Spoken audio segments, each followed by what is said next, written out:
지력은요, 우리가 정의를 내는 게 가장 중요한 것 같아요. 정의를. 지력에 대한 정의. 그렇죠. 이렇게 지워드렸어요.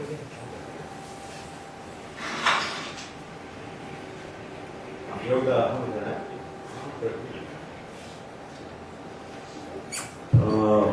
그 5차원에는 5가지가 있는데, 지력, 심력, 체력, 자기관리 능력, 인간. 근데 이 5가지가 과연 구체적으로 무엇인가를 좀 이해해야 돼요. 이 5가지를 제가 이제 설명을 드릴게요. 제가 왜 이 목요 포럼을 시작을 했냐면요. 제가 이제 연수를 하면 보통 한 30시간 정도, 60시간짜리 연수를 하는데, 기간 동안에 이렇게 원리를 설명할 수 있는 시간은 그렇게 많지 않아요. 그러니까 항상, 어쩔 수 없이, 한 부분들을 이야기할 수밖에 없어요. 그러면 어떻게 되냐? 부분이라는 것이 매우 중요하지만, 부분이 전체를 다 나타내는 것이 아니기 때문에, 부분에 대한 이해가 되더라도 전체를 이해하지 못하면 그걸 잘못 생각할 수가 있어요. 그래서 제가 문제는 하는 시간의 제약 없이 그냥 계속 한번 이 5차원 교육에 지금 25가지 커리큘럼이 있는데 그 커리큘럼을 좀 이야기해봐야 되겠다. 내가 편안한 마음으로 좀 해봐야 되겠다. 왜냐하면 다른 뭐 이렇게 제가 부담 없이 할 수가 있으니까요. 그래서 제가 오늘부터 제가 시간의 제약이 없이 뭐 범위도 제약이 없습니다. 내가 50분 동안에 하는 데까지 하고 또 그게 끝나면 그 다음에 또 제가 50분 하고 뭐 이런 식으로 제가 나가려고요. 자, 지력은 우리가 뭐 이제 일단 지력하면 사람들 이렇게 생각해요. 지력은 공부 잘하고 실력 있고 뭐 직장인 능력을 키우다 이렇게 생각해요. 맞아요. 하지만요, 지력을 키우기 위해서는 좀 더 본질적인 걸 생각해봐야 돼요. 그래서 제가 5차원 전교육에서 지력은요, 정의했어요. 지력이라는 건 5차원 교육에서 지력을 키운다는 것이 무엇인가에 대한 정의예요. 이제 그 모든 지금 설명한 것들은 5차원 전교육 제가 학습법칙을 기준으로 할 거예요. 그래서 제가 지난번에도 말씀드렸지만, 제 강의를 들을 때는 제가 항상 책을 얘기합니다. 요번 한두 달 정도는 제가 이 5차원 전교육 책을 띄워드리니까 60개냐. 그래서 요 부분의 지력 부분을 얘기하는 거기 때문에 여러분들이 오늘은 준비가 좀 안 되신 분이라도 앞으로 이 책을 여러분들이 준비하셔가지고 제가 이렇게 한 부분과 그 다음 부분을 항상 읽고 오세요. 그럼 훨씬 더 이해하는 데 도움이 될 거예요.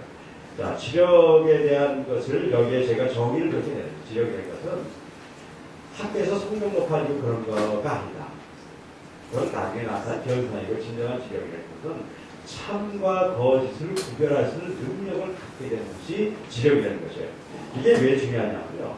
우리가 만나는 수많은 정보들은 참된 것과 거짓된 것이 이렇게 섞여 있어요. 그런데 이 참된 것과 거짓된 것을 섞여 있는 것을 구별할 수 있는 능력이 없잖아요. 그럼 사람들은 대체적으로 어느 쪽을 쫓아가기 쉽냐면요. 거짓된 걸 쫓아가기가 훨씬 쉬워요.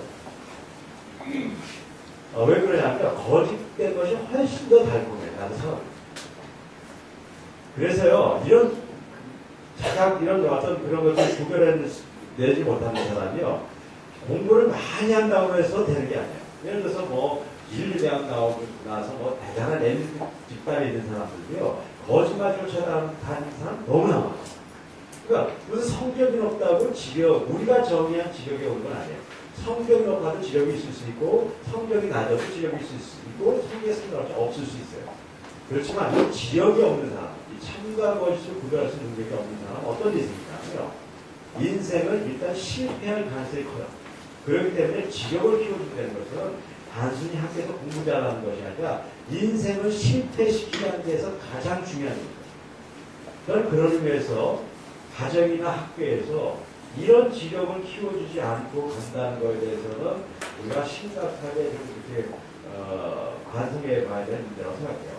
하지만 이제 여기서 문제가 생기기 시작해요. 문제는 뭐냐면요. 야, 참 좋은 얘기다. 지력이 저렇게 좋은 얘기구나. 하지만 현실성은 없는 이야기라고 들려지기 쉬워요.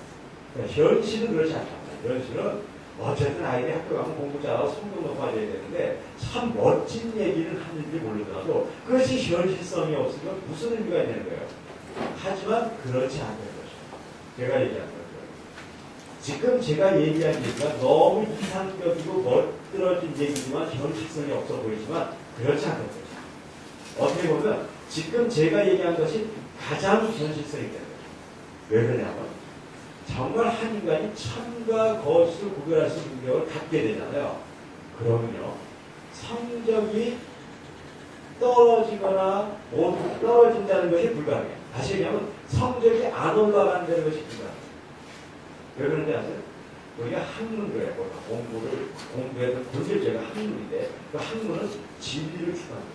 진리를 추구한다는 건 뭐냐면요, 바로 진리를 구별해내는 거고 참과 거짓을 구별할 수 있는 능력을 갖는 거예요. 그래서 학문의 가장 본질적인 논리학의 대부분의 훈련이 뭐냐면요, true, false, 참과 진리를 구별할 수 있는 훈련을 하는 거예요. 그래서 어떤 사람이요, 참과 거짓을 구별할 수 있는 능력이 생기잖아요. 그런 학문을 할 수 있는 생각, 능력이 드는 거고, 그 학문적인 능력을 가진 사람이 공부를 못해준다는 것 자체가 불가능해요. 그러니까요, 진짜 참과 거짓을 구별할 수 있는 능력을 키우시잖아요. 그러면 무조건 성적을 하세요. 이게 5차원 전명교육에서 제가 경험했던 것이에요. 제가 그냥 농담을 그런다. 5차원 전명교육은 부작용이다. 5차원 전명교육은 진짜 좋은 교육이다. 부작용 하나예요. 이거 피할 수 없는 부작용이 있어요. 약 먹을 때 부작용을 항상 생각해요. 제가 5차원 전명교육을 시작한 가장 큰 이유는 인간을 만든다고 시작한 거예요. 어떤 부작용입니까? 자꾸 성적을. 그래서 많은 사람들이 이 5차원 교육의 부작용이 너무 좋아서 5차원 교육에 와 있는 사람들도 있어요. 뭐 이렇거나 저렇거나. 그것이 5차원 교육 같은 본질적인 파괴예요. 여기는 참과 거짓에는 거대한 이 대명제가 진짜 한 인간을 신경 있게 만든 거예요. 직접으로. 근데 문제는요, 성적 올리는 것은 그래도 그런 대로 또 방법이 있잖아요. 문제 풀고 막 하다 보면 되잖아요. 하지만 한 인간을 참과 거짓을 구별할 수 있는 능력을 가진 사람을 만든다는 것은 정말 두리뭉실하고 그럼 어떤 하겠어요? 여러분들이 갑자기 어떻게 참과 거짓을 구별하는 애들을 만들겠어요?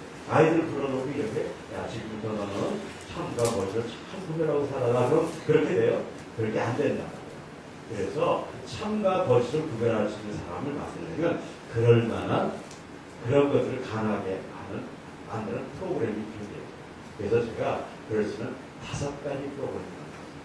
이미 제 책에 나와 있는 거니까 이거예요. 첫째, 지식을 바르게 운용할 수 있는 능력을 가지면 참과 거짓을 구별할 수 있는 능력의 한 걸음 가보입니다.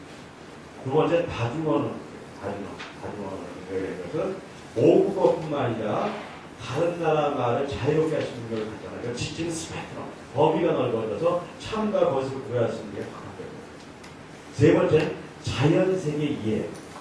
제 강의의 상당한 부분들은 제가 자연세계들을, 원리들을 가지고 설명합니다. 왜냐하면 자연세계가 인간의 본질과 우주의 본질을 이해하는 데 가장 도움이 돼요.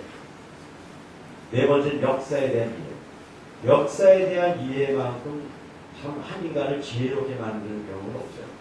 역사에 대한 이해하고요. 다섯 번째는요, 학제적인 능력이 있어야 돼요. 학제적인 능력이라는 것은 영어로 interdisciplinary라고 얘기하는데요. 모든 원리들이 서로 연결되어 있다는 것이에요.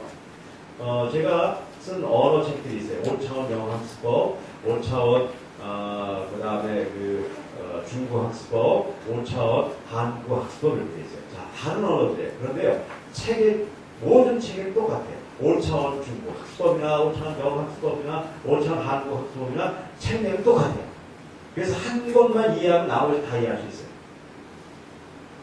왜 그러냐면요, 겉에 보이는 현상들은 다르게 보이더라고요. 밑에 내려가서 뿌리에 보면은 거의 다가 같은 원리에 의해서 움직이기 때문에. 그래서 한 인간이 거의 학제적인 능력, interdisciplinary한 능력을 갖잖아요. 그럼 직접 파괴되면 엄청나게 변하죠. 그런데 지금 제가 한 5가지 정도를 얘기했는데 여러분들이 5가지 요소들을 정말 이해하고 있으신가는 잘 모르겠어요. 그리고 여태까지 여러분들이 이런 훈련들이 되어 있는가는 잘 모르겠어요. 하지만 어쨌든 이 5가지는 필요해요. 그래서 제가 이 5가지를 여러분들에게 지금부터 설명드리도록 할게요. 자, 이 5가지 중에 오늘은 지식운용 능력에 대해서 제가 설명할게요.